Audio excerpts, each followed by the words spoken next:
I wish for the start of this video I could come in on aerial silks. Yeah. That'd be pretty impressive.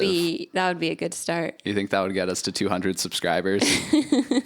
Welcome to Not Every Single. I'm Joe. And I'm Stephanie. We're here discussing the new album from Pink, which is an artist that I think occupies a different space in the mainstream than a lot of the artists that we usually talk about.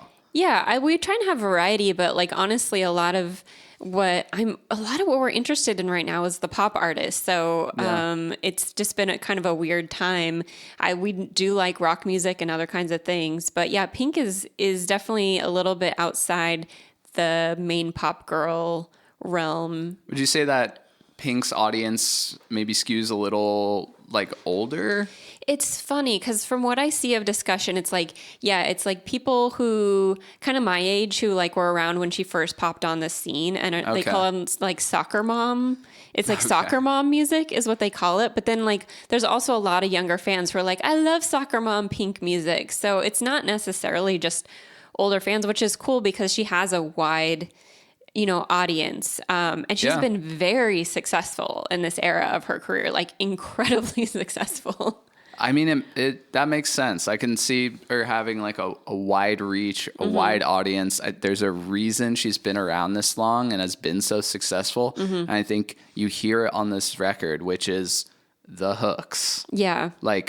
I thought, okay, so I took in this record. I haven't heard Pink for a while. Right. And I thought that every single song I could hear as a radio single. Yeah, it's a radio album for sure. I think that's not a bad thing. Not a bad thing. I think for me, it was a little bit just not quite as pushed far as it could have been. But that's for me, there's a lot of people who are just super into it. It's just radio rock. I heard there was a song on here. I was this could be a Maroon 5 song. It just sounds like that kind of, You kind of get a bit of everything. Yeah. You get a country song, which I actually liked the hook of, which I didn't see coming. Not the Chris Stapleton closer, but the other one. Yeah. The End of the World one. Yeah. And then you have a song that sounds like it could be from Flashdance. A song that sounds like it could be from Miley Cyrus's record, Plastic Hearts.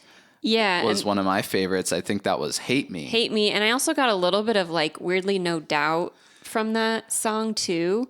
Yeah. In the instrumentation, not just in the vocal, but the verses of that, I felt could have been a Gwen, but more No Doubt era. Totally. And then of course, you got lots of ballads. You kind of open with a ballad, which I thought was a strange way to open a record. Weird choice for an opener. Really weird. Really weird. I actually can't think of the last record I've heard that started with a ballad. It's just not a typical move. And also we were saying this is a radio friendly album. It's a radio friendly country ballad, but it's not really indicative of what's going on in the album. I feel it's Pink, she's back, she's huge, people love her, and you want to come in super fun and dancey. Kick the door down, new record, here you go. Yeah. So that was a weird choice, but I mean, you're right. It's kind of a showcase of all the different kind of music. I don't think putting any of these tracks first would be indicative of what's to come. No, I guess I feel one of the singles maybe more would have just made more sense. Do you know what the singles were? Trustfall and Never Not Gonna Dance Again. There might have been another one too. Yeah, which leads me to okay, so these choruses are undeniable as far as just big hooky radio stuck in your head good choruses. But lyrically, I think it lacks a bit some tired topics tread, calling a boyfriend when they're drunk, or no one's going to tell me not to dance, and stuff like this that we've heard a million times in the pop world. Yeah, for me, I always kind of my take on it is I wish maybe someone had spent more than 2 minutes coming up with a lyric, just take another pass. Take one more pass. maybe give us an interesting image or something personal that's a little more vague, but makes people think ooh, what does that mean? Yeah, I ended up not minding too much just because it's so clear from the start what this record is. And, you know, I jumped in right at the beginning and said, oh, not a bad thing. Right. I think that's really what it comes down to. Like, if you're going to like this record or not. I think I think Pink knows what it is. I think it's very well, that's me projecting.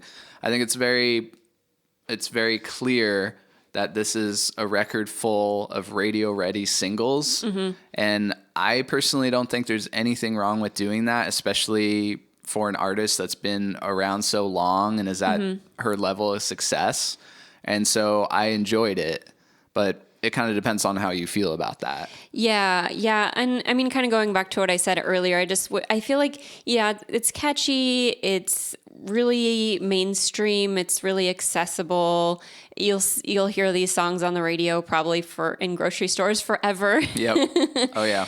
And to me, that's like, it's not the qualities that I really need in a, like, this is something I'm going to return to a bunch of times personally. No, I doubt I would. Yeah. Like one of my favorite pop albums lately was actually Hold the Girl by Rina Sawayama, which took me like several listens to get into. And now I love it.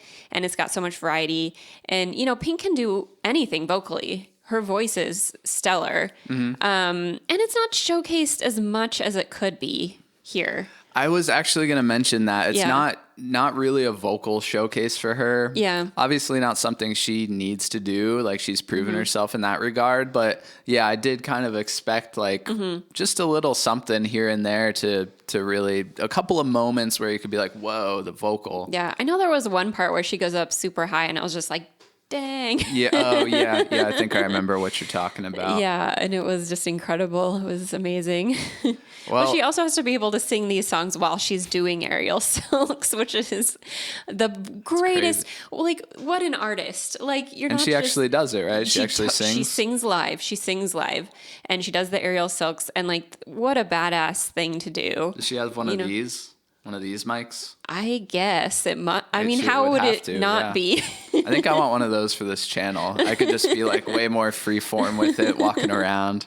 Walking around? Yeah. I like to pace.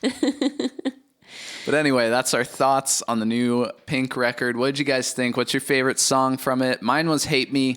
I think that me song too. could live on a lot of different records, but it especially made me think of Plastic Hearts, which was that Miley record that I really liked recently. Not too recent. A couple of years ago, yeah.